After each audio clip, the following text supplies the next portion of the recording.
Bueno, me toca cerrar este panel, al menos las exposiciones. No quería hacerlo sin antes agradecer una vez más esta invitación a la Universidad de Río Cuarto, y la verdad es que también es un lujo que podamos hacer esto en una universidad pública del interior, de una provincia, y no repetir, como suele pasar en la Argentina, que los grandes eventos y las grandes discusiones suceden siempre en el centro.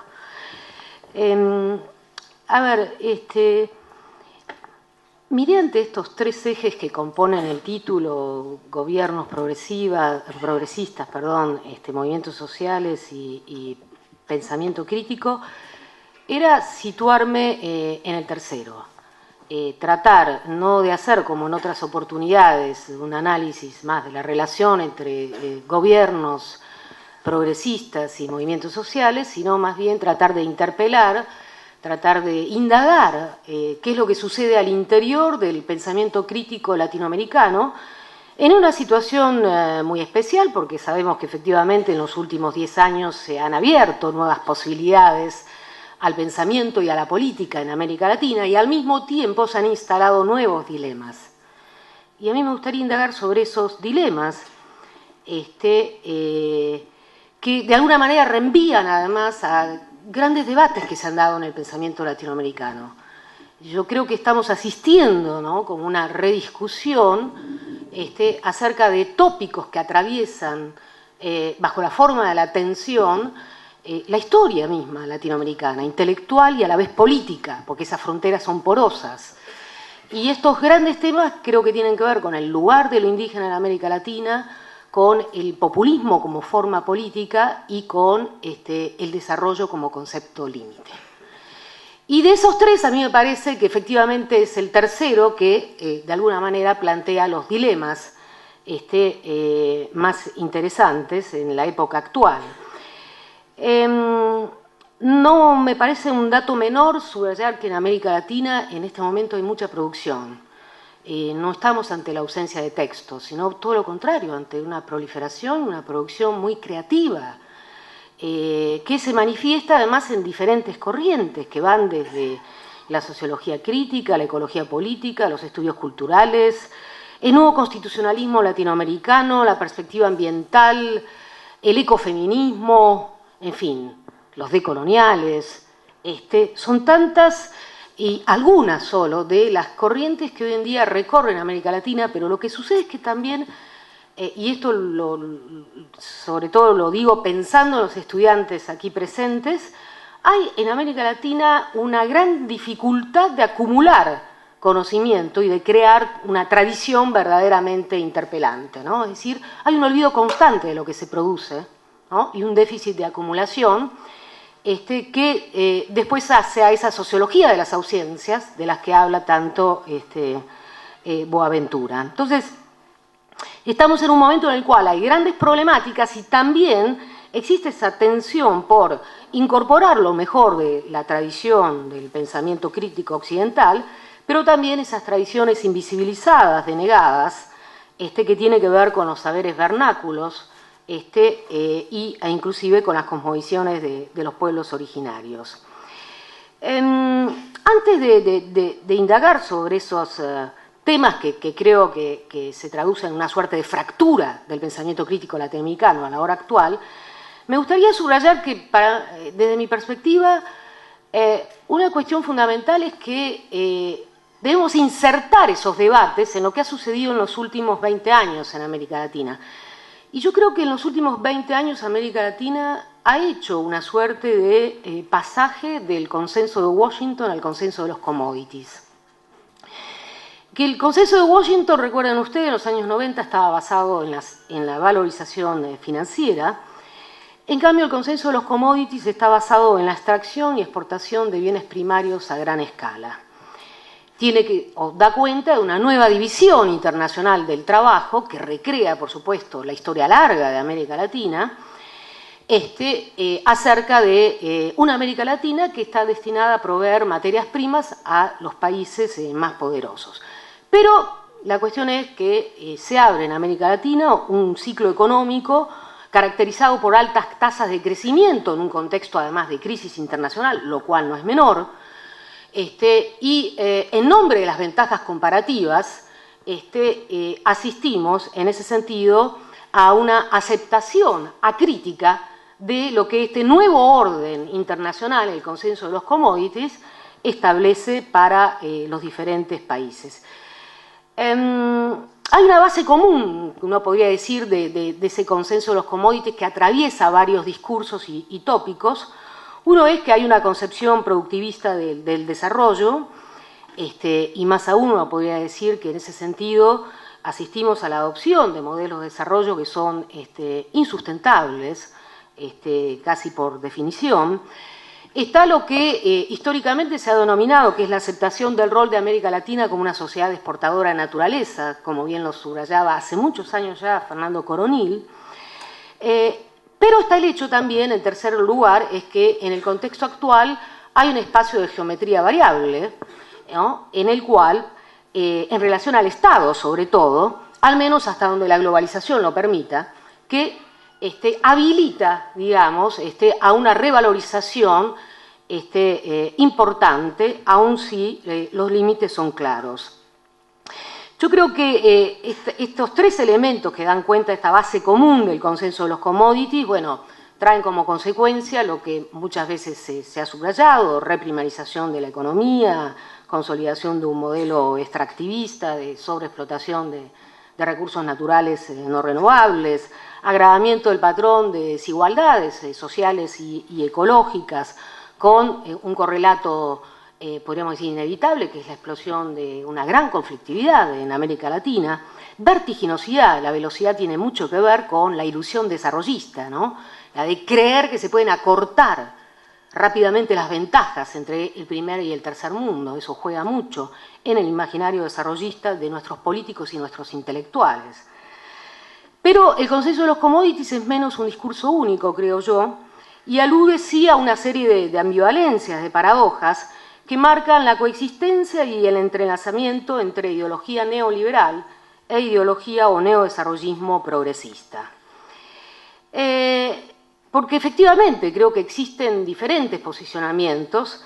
Hay un pensamiento liberal o neoliberal que está lejos de haber desaparecido, pese a todos los cuestionamientos presentes, y que en relación a la categoría misma de desarrollo sostiene a todavía como un gran relato de la modernidad, aun si ha habido un ayornamiento que viene de la mano de conceptos que tienen una gran resonancia global, como desarrollo sustentable, responsabilidad social empresarial o gobernanza. Pero una cuestión que es fundamental subrayar es precisamente la relación o la visión que proyecta acerca de la naturaleza, una visión a todas luces instrumental, o la naturaleza como mera canasta de recursos de las cuales hay que servirse. Sin embargo, creo que lo más importante del periodo actual es la brecha o la fractura que se advierte al interior del pensamiento crítico. En los años 90 no estábamos así. Contra el neoliberalismo estábamos todos juntos. Ahora, en la época del consenso de los commodities, hay grandes brechas que se abren y que nos afrontan a dilemas por momentos irresolubles. En ese sentido, yo creo que hay al menos dos corrientes claramente o cada vez más diferenciadas. Hay un neodesarrollismo progresista y hay cada vez más, aunque desde el neodesarrollismo progresista se busca ignorarlo, un pensamiento postdesarrollista, ¿no?, crítico también, que tiene elementos propositivos importantes. El pensamiento, voy a hablar de estos dos, para detenerme sobre todo en el segundo, pero me interesa comenzar por el pensamiento o el neodesarrollismo progresista, porque creo que comparte con el pensamiento neoliberal elementos fuertes, así como comparte también con otras líneas del pensamiento crítico tópicos comunes. Con el pensamiento neoliberal, nociones como la de desarrollo sustentable, responsabilidad social empresarial, gobernanza, en relación a la noción misma de desarrollo, estas aparecen como centrales. Aun si, efectivamente, desde el neodesarrollismo progresista se postula un rol mucho más activo del Estado y políticas sociales reparatorias dirigidas a los sectores más vulnerables. Esto, por supuesto, no es un elemento menor, sino, sin duda, un elemento fundamental.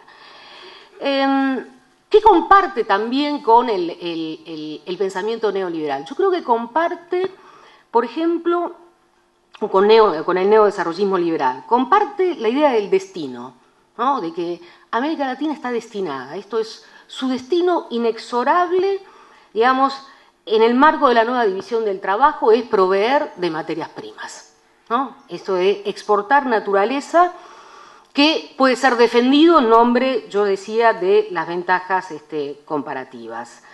Es decir, lo que se desdibuja detrás de esta idea de la aceptación como destino es que lo que hay son opciones políticas y opciones civilizatorias, ¿no?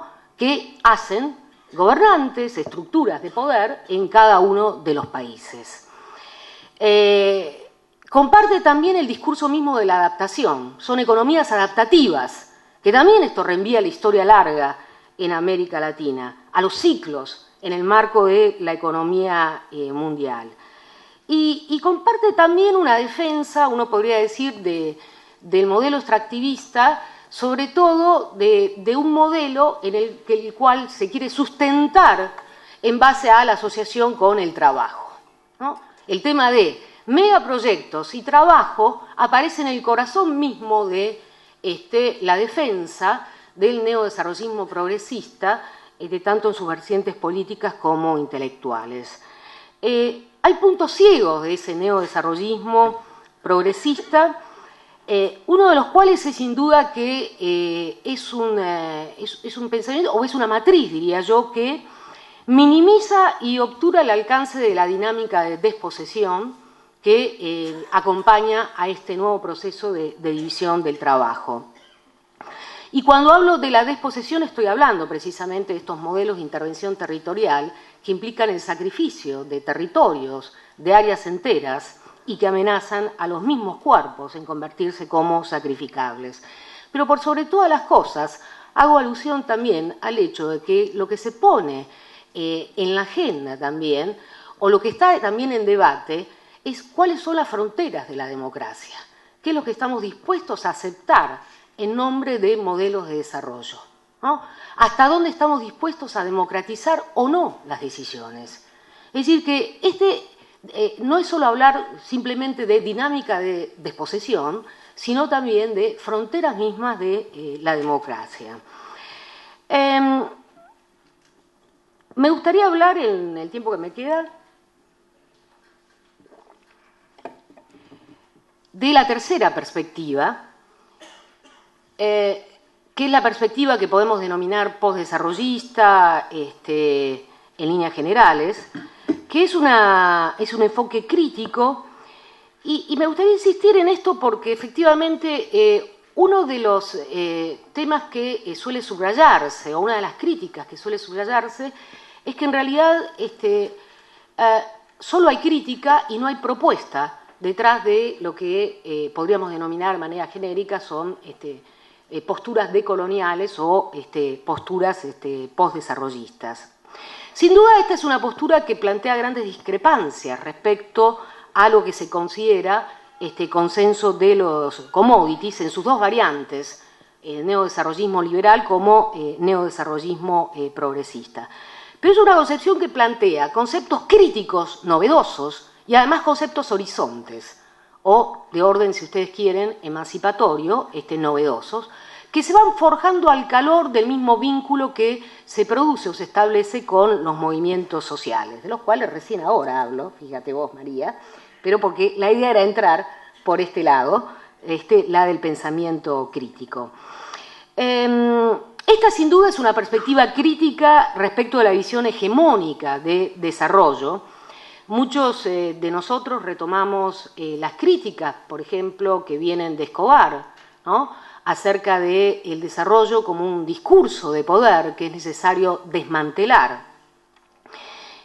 Si bien muchos de nosotros consideramos que la noción misma de desarrollo tiene una gran capacidad de resiliencia, esto es, una gran capacidad de regeneración, lo cual la lleva a constituirse todavía una vez más en una suerte de gran relato. Además de una visión postdesarrollista que implica tomar al desarrollo como discurso de poder, hay elementos propios que implican una visión otra de la naturaleza o de la relación naturaleza-sociedad. En ese sentido, podemos retomar, por ejemplo, los análisis interesantes que ha hecho nuestro colega uruguayo, Eduardo Gudinas, ¿no?, quien subraya siempre el hecho de que efectivamente una posición postdesarrollista viene acompañada de una concepción de sustentabilidad fuerte o hiperfuerte, no de una concepción débil que ha sido bastardeada y que hoy aparece formando parte del dispositivo hegemónico y de control, sino una concepción fuerte que no ve al desarrollo, por supuesto, como un medio, no lo ve como un fin en sí mismo, sino que pone el acento no solo en la noción de pacto intergeneracional, sino a la idea de otras valoraciones de la naturaleza, ¿no?, que existen otras valoraciones que pueden ser de índole estético, religioso, espiritual, en fin, todo eso viene en sintonía, sin duda, con el cuestionamiento de una visión lineal de la naturaleza que la ve como canasta de recursos o meramente instrumental. Dentro de los conceptos críticos, sin duda, el extractivismo es el que ha tenido más difusión en América Latina hoy. Es una palabra, es un concepto, una categoría que tiene mucha potencia y que tiene una potencialidad analítica, ¿no?, y también, inclusive política, podríamos decir, para caracterizar la actual etapa, ¿no?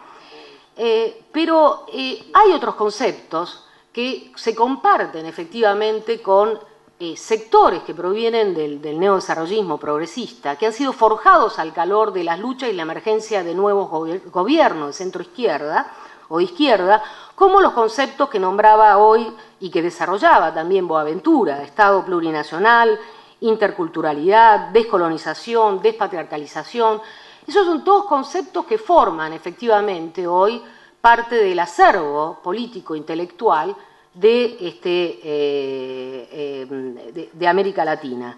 Pero hay otros conceptos que hoy en día se están gestando, y se están gestando sobre todo al calor de las luchas y son repensados por diferentes intelectuales, muchas veces de manera colectiva, no solitaria.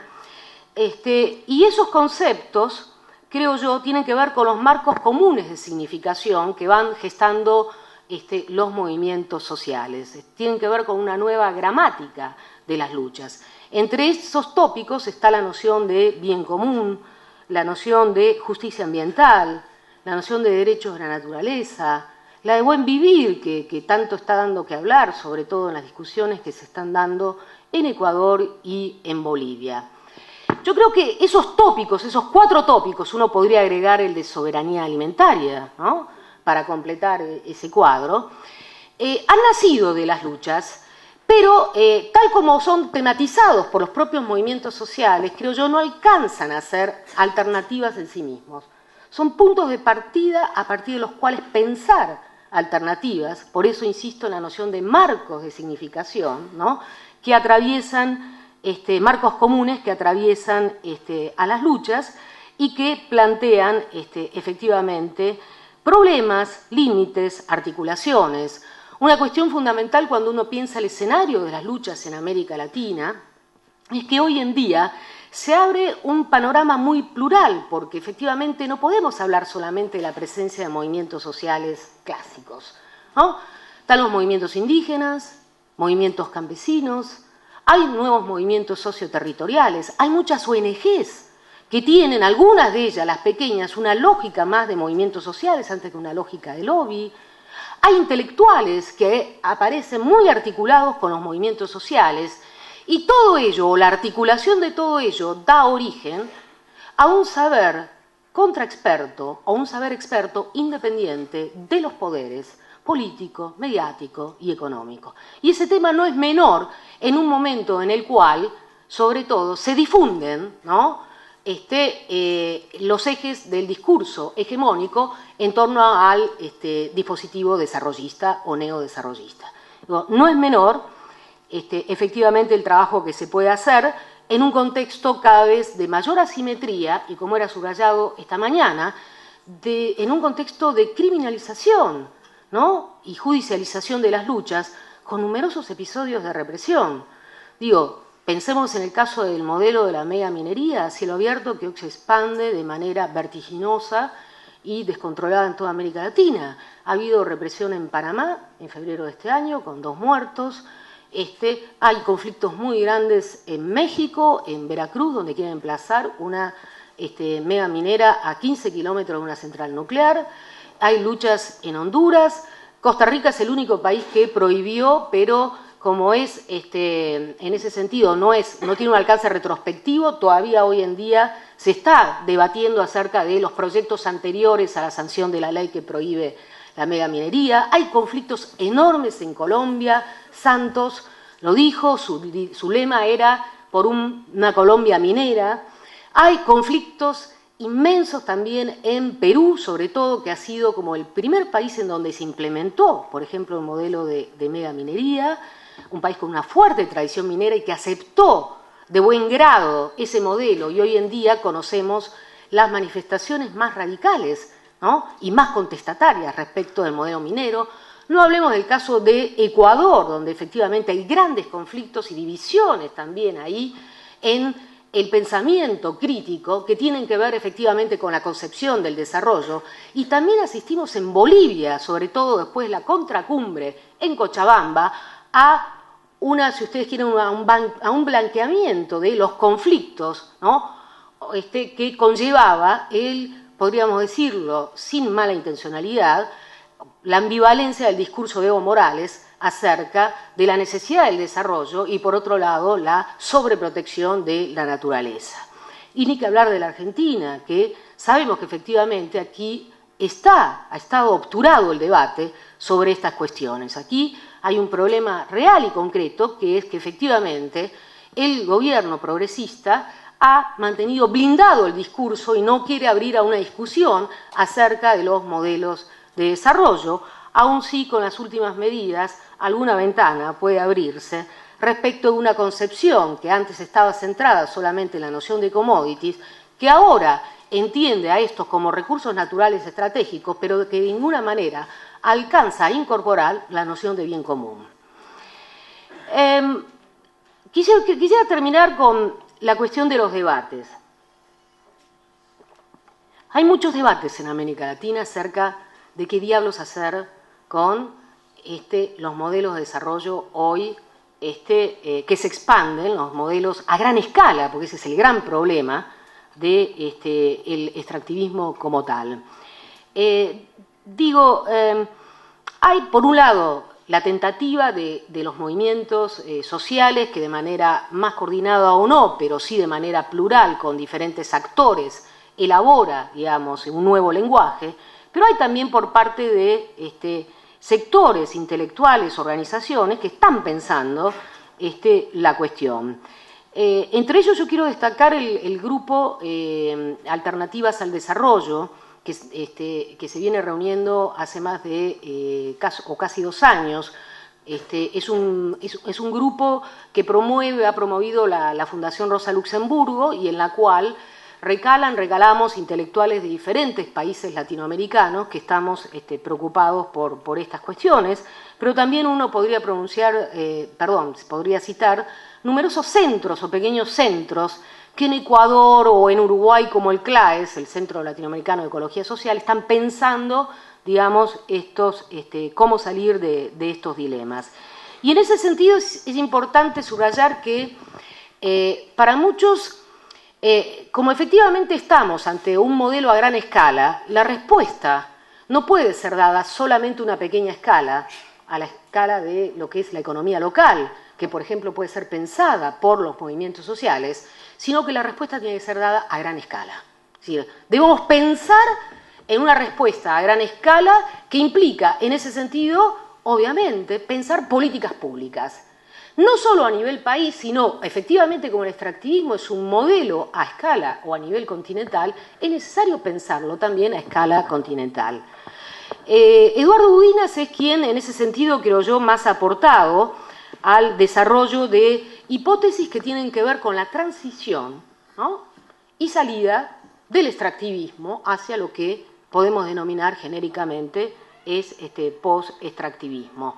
Y el gran dilema, y sin duda el gran desafío a pensar, es aquello que los propios gobiernos progresistas señalan como, digamos, la aporía irreductible, ¿no? La oposición entre deuda social y económica con deuda ambiental, ¿no? Es decir, una de las respuestas que, por ejemplo, nosotros encontramos muy a menudo de los brasileños, pero sobre todo Evo Morales en Bolivia y Rafael Correa en Ecuador, que es de los países donde más se ha abierto el debate, ¿no? Insisto, es que efectivamente, en realidad, las rentas que provienen del extractivismo son destinadas a programas reparatorios en relación a los sectores más vulnerables. Bueno, nosotros creemos que es posible romper, ¿no?, esa aporía que el progresismo muestra como irreductible, es decir, esa oposición entre reforma social y reforma ambiental.